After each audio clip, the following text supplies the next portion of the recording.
This tutorial will show you Adobe Premiere Pro CC meme sound effects online completely for free. If this helped, drop a like, share the video, and subscribe for more. Presets and effects for life, click the link down below and enjoy the tutorial.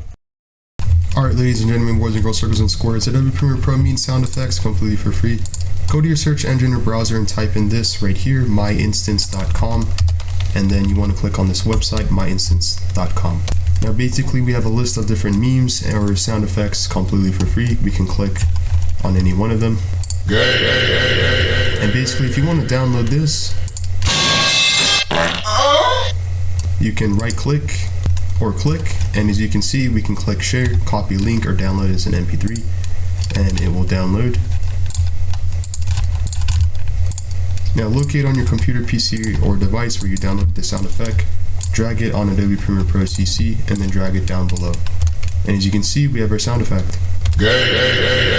Or you know how to download meme sound effects online completely for free.